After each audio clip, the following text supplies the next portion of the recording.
Hoje falarei sobre a estrutura física de cozinha com base na resolução RDC, número 216 da Anvisa, publicada em 2014. Nesta videoaula, falarei sobre edificações, instalações e equipamentos, móveis e utensílios. Vale lembrar que é muito importante no planejamento da área física de uma cozinha que a pessoa a fazê-lo seja um planejador profissional de cozinhas, como a assessoria do chefe de cozinha e de um arquiteto.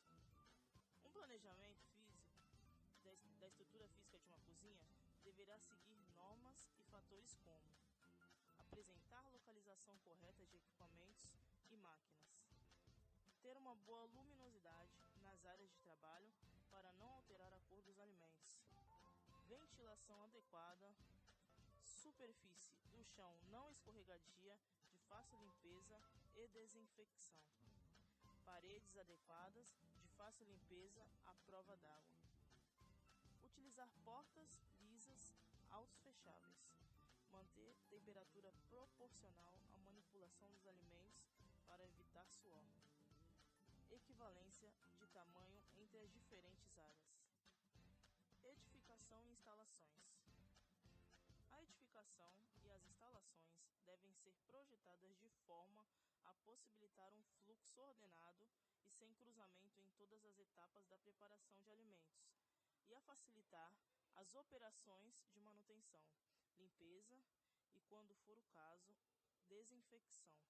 O acesso às instalações deve ser controlado e independente, não comum a outros usos.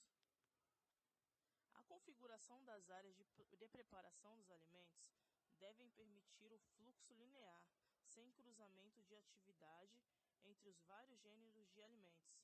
Se não houver as áreas separadas para vários gêneros, deve existir no mínimo um local para preparo, produto crus, e outro local para o preparo da cozinha quente e fria, além das áreas de retorno de bandejas ou pratos sujos e lavagem de utensílios, evitando a contaminação cruzada, garantindo a qualidade higiênica sanitária dos alimentos.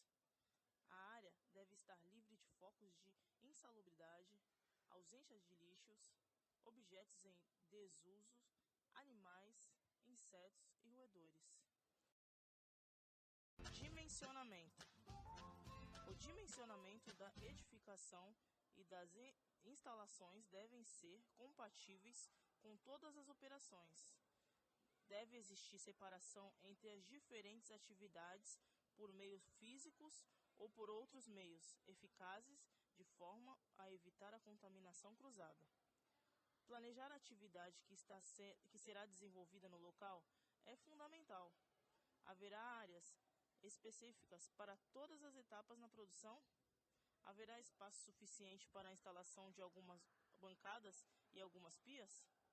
É obrigatório que haja separação entre as diferentes atividades por meios físicos, paredes, divisórias, laváveis e impermeáveis, cortinas de ar e etc.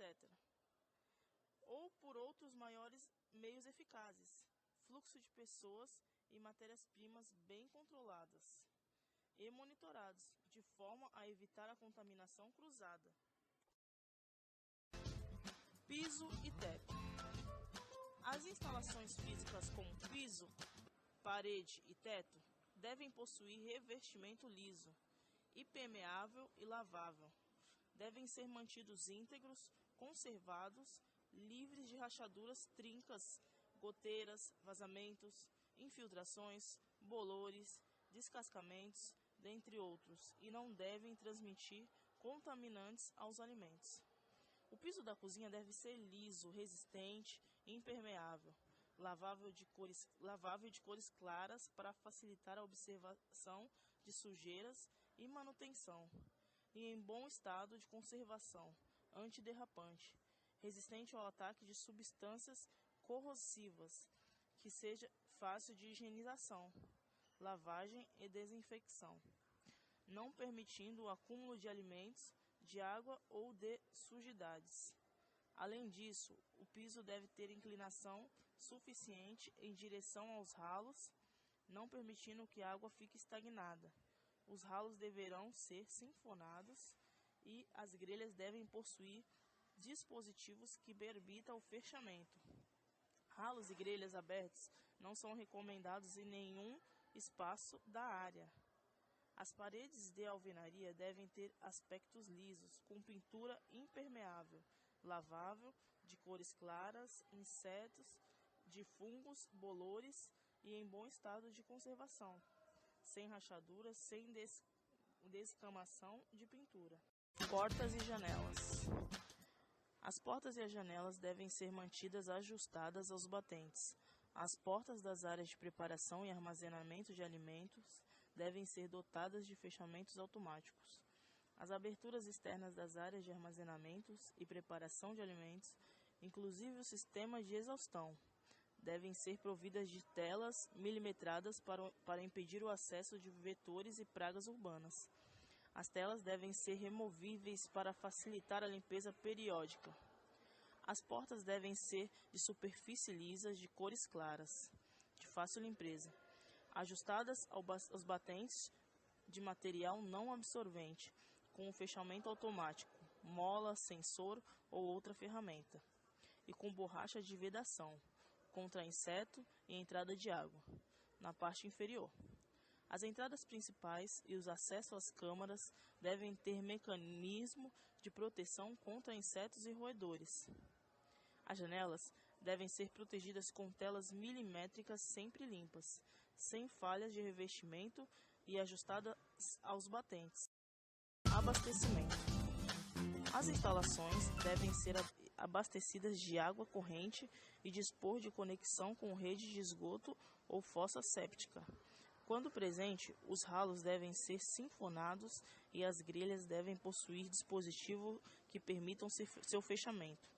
Devem existir lavatórios exclusivos para a higiene das mãos nas áreas de manipulação, em posição estratégica em relação ao fluxo do preparo dos alimentos e em número suficiente de modo a atender toda a área de preparo.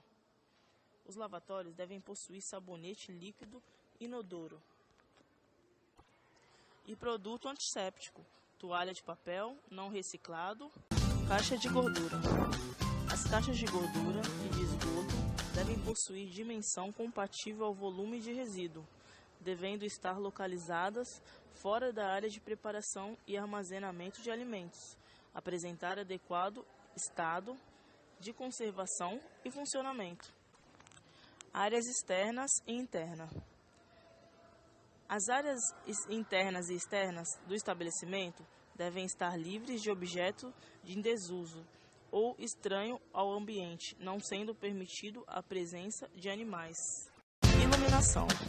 A iluminação da área de preparo deve proporcionar a visualização de forma que as atividades sejam realizadas sem comprometer a higiene e as características sensoriais dos alimentos.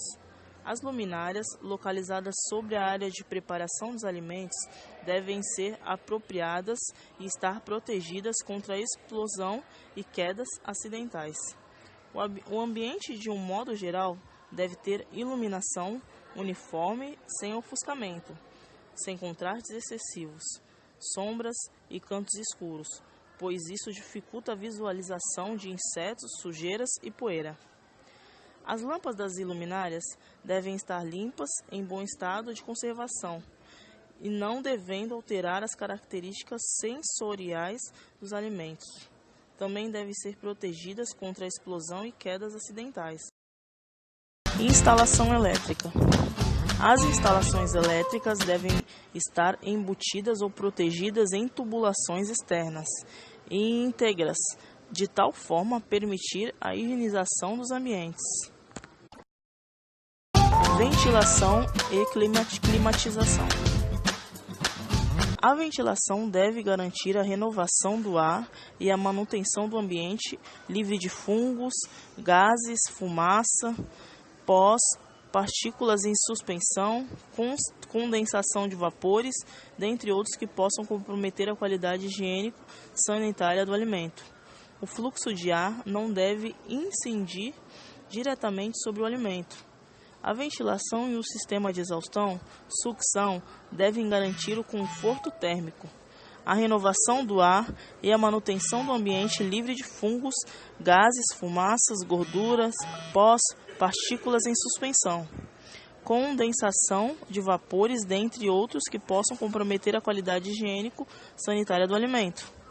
O fluxo de ar não deve incidir diretamente sobre os alimentos. Os equipamentos e os filtros para climatização devem estar conservados. A limpeza dos componentes do sistema de climatização, a troca de filtro e a manutenção programada e periódica desses equipamentos devem ser registradas e realizadas conforme a legislação específica. O conforto térmico pode ser assegurado por aberturas de paredes que permitam a circulação natural do ar, com a área equivalente a 1/10 de área do piso.